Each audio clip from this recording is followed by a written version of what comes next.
Hey there, Sharon Horne-Ellstrom here. Welcome to day 1908 of What You Have to Do Now. Take it on. Who does that belong to? Talking about those two topics in Supersize Your Business. Take it on. Take responsibility for something that you don't necessarily have to take responsibility for, but you may want to. Nobody says you have to go out and start and grow and build and supersize a business, but you can choose to take it on. Take it upon oneself is actually the idiom from the Old Testament. And it's a terrific idiom because it reminds us that we have control over our lives. We get to choose what we are and are not going to spend our energy on or our time on or invest any of ourselves into or not. And that ties into this year's annual challenge, the Get Your Goals annual challenge, day 105 already, where it's a tool called Who Does That Belong To?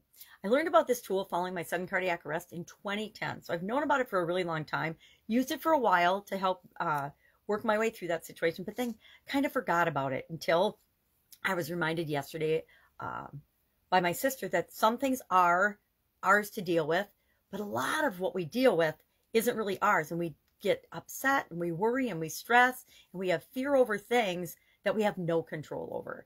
And instead of spending our energy on things that we can't control, we want to spend our time and energy on the things that we can make a difference for, the things that we can control. And the tool is called Who Does It Belong To by Dr. Dane here. And he's got an app and everything now. So I started exploring that yesterday as part of the challenge. And today I'm going to go into it deeper. And I'm going to actually use the app as he recommends for 3 days to reduce.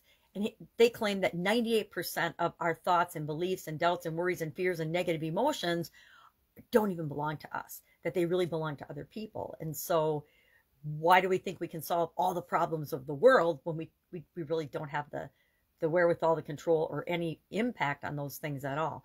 So it reminds us to ask the question, whenever we feel something or think something or believe something, well, who does that belong to? And if we feel lighter at all, that's the universe and our brain and our subconscious telling us, hey, that doesn't belong to you. It's not yours to deal with. So then you just say return to sender, and that releases the energy and the hold that that has on us. And then there's a couple more steps to the process. And if you find out that it is your responsibility, it is your thing, it is your problem, it is your thing that you need to deal with because it's impacting you and you do have the control and the ability to change it, then you go through a clearing process, and it's just a statement that we say that helps clear all that energy and let go of things. You know, a lot of times in letting go of things and getting over trauma and childhood trauma and different situations that we've been involved in, people believe, that I believe this in some instances, that you have to go back and rehash and relive and get rid of everything one at a time. But that's not true. You can choose right now to just say, I'm going to follow this process or any clearing process, and I'm just going to let it all go right now. I'm not going to let it impact me ever again. Does that mean it'll never come up again? No, because there's other things that will trigger it.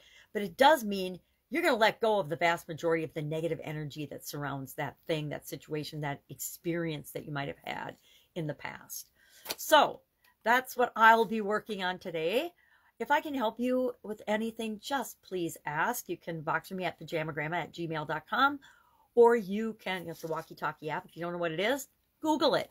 My advice to everybody, and I got this from my kids years and years ago, was, I'm going to swear, Google that shit. Whenever I'd ask a question, they'd be like, well, have you Googled it, Mom, to see it, or Bing or whatever search engine? Heck, now you can ask ChatGPT, the AI, and you can get an answer.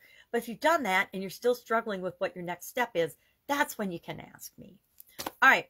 Have an awesome day, and I'll, of course, be with you tomorrow after I figure out who does that all belong to for the next 3 days. Have a great day.